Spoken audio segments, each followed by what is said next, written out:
Automobile എഞ്ചിനീയറിംഗിൽ എഞ്ചിനെക്കുറിച്ച് പറഞ്ഞു. എന്താണ് എഞ്ചിൻ? ഹീറ്റ് എനർജിയെ മെക്കാനിക്കൽ എനർജിയാക്കി മാറ്റുക എന്നതാണ് എഞ്ചിൻ്റെ ധർമ്മം. ഇതിനെ രണ്ടായി തരംതിരിച്ചിരിക്കുന്നു, IC എഞ്ചിൻ എന്നും EC എഞ്ചിൻ എന്നും. അതിൽ IC എഞ്ചിനുകളാണ് നോക്കിയത്. എന്താണ് IC എഞ്ചിനുകളെ തരംതിരിക്കുക പ്രധാനമായും 7 ഘടകങ്ങളെ അടിസ്ഥാനമാക്കിയാണ്. അതിൽ ഒന്നാമത്തേത് നോക്കി എഞ്ചിൻ സൈക്കിൾ. എന്താണ് ഈ എഞ്ചിൻ സൈക്കിൾ തന്നെ രണ്ടായി തരംതിരിച്ചിട്ടുണ്ട്. ഓട്ടോ സൈക്കിൾ എഞ്ചിൻ അല്ലെങ്കിൽ കോൺസ്റ്റൻറ്റ് വോളിയം സൈക്കിൾ എഞ്ചിൻ, അതിൻ്റെ ഉദാഹരണമാണ് പെട്രോൾ എഞ്ചിൻ. രണ്ടാമത്തേത് ഡീസൽ എഞ്ചിൻ അല്ലെങ്കിൽ എന്താണ് കോൺസ്റ്റൻറ്റ് പ്രഷർ സൈക്കിൾ എഞ്ചിൻ, അതിൻ്റെ ഉദാഹരണമാണ് ഡീസൽ എഞ്ചിനുകൾ. ഇനി രണ്ടാമത്തേത് നമ്പർ ഓഫ് സ്ട്രോക്സ്, എന്താണ് സ്ട്രോക്കുകളുടെ എണ്ണം. ഈ സ്ട്രോക്കുകളുടെ എണ്ണത്തെ അടിസ്ഥാനമാക്കി രണ്ടായി തരംതിരിച്ചിരിക്കുന്നു, 2 സ്ട്രോക്ക് എഞ്ചിനുകളെന്നും 4 സ്ട്രോക്ക് എഞ്ചിനുകളെന്നും. അതിൽ 2 സ്ട്രോക്ക് എഞ്ചിൻ എന്താണെന്ന് നോക്കാം.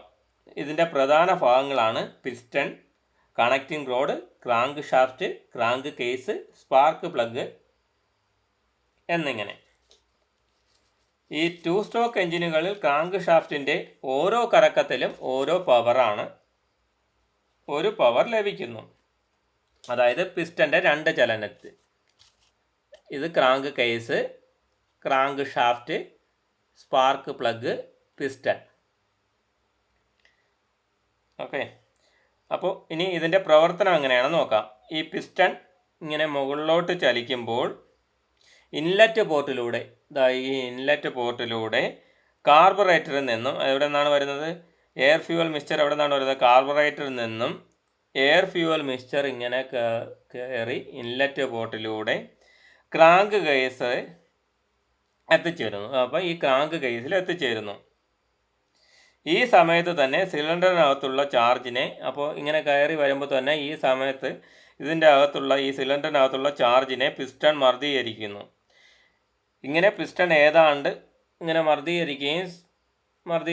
മർദ്ദീകരിച്ചു എന്ന് പറഞ്ഞു. അപ്പോൾ ഏതാണ്ട് ഈ പിസ്റ്റൺ ഏതാണ്ട് ഇങ്ങനെ ചലിച്ച് TDC BDC ഉണ്ട്. അതായത് BDC എന്ന് പറയുന്നത് ബോട്ടം ഡെഡ് സെൻറ്ററും TDC ടോപ്പ് ഡെഡ് സെൻറ്ററും. അപ്പോൾ ഇങ്ങനെ പിസ്റ്റൺ ചലിച്ച് ഏതാണ്ട് ഈ സ്പാർക്ക് പ്ലഗിനോട് അടുപ്പിച്ചെത്തുമ്പോൾ തന്നെ സ്പാർക്ക് പ്ലഗിൽ നിന്നും സ്പാർക്ക് ഉണ്ടാകുന്നു. ഇതിൻ്റെ ഫലമായി വായു ഇന്ധന മിശ്രിതം കത്തുകയും ചെയ്യുന്നു. അപ്പോൾ എന്താണ്, ഈ സ്പാർക്ക് പ്ലഗിൽ നിന്നും സ്പാർക്ക് ഉണ്ടായി ഈ എയർ ഫ്യൂവൽ മിക്സ്ചർ കത്തുന്നു. അപ്പോൾ അകത്തുള്ള മർദ്ദം കൂടുന്നു. അപ്പോൾ എന്താണ്, ഈ കത്തുന്നതിൻ്റെ ഫലമായി സിലിണ്ടറിനകത്ത് മർദ്ദം കൂടുന്നു.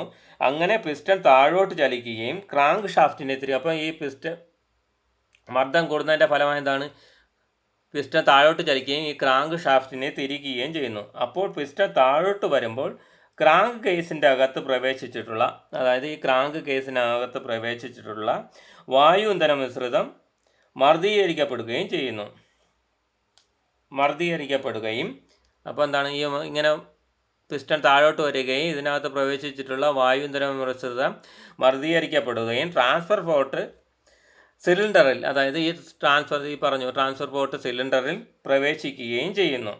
ഇങ്ങനെ പ്രവേശിക്കുന്ന പുതിയ ചാർജ് സിലിണ്ടറിൻ്റെ അകത്ത് അവശേഷിക്കുന്ന വാതകങ്ങൾ ഉണ്ടാകും.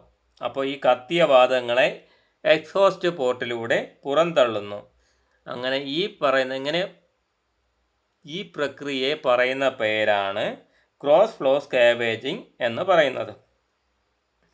BDCയിൽ പിസ്റ്റൺ എത്തുമ്പോൾ, അതായത് താഴെ പിസ്റ്റൺ എത്തുമ്പോൾ സിലിണ്ടറിൽ പൂർണ്ണമായും വായു ഇന്ധന മിശ്രിതം നിറഞ്ഞിരിക്കും. അപ്പോൾ എന്താണ്, പിസ്റ്റൺ ഇങ്ങനെ താഴോട്ട് വരുമ്പോൾ BDCയിൽ എത്തുമ്പോൾ എന്താണ്, ഇതിനകത്ത് വായു ഇന്ധന മിശ്രിതം പൂർണ്ണമായും നിറഞ്ഞിരിക്കും. ഇത് ക്രാങ്ക് ഷാഫ്റ്റിൻ്റെ ഒരു കറക്കത്തിൽ, അതായത് 360 ഡിഗ്രി പൂർണ്ണമാകുന്നു. 360 ഡിഗ്രിയിലാണ് പൂർണ്ണമാകുന്നത്, അല്ലെങ്കിൽ പിസ്റ്റൻ്റെ 2 സ്ട്രോക്കിൽ.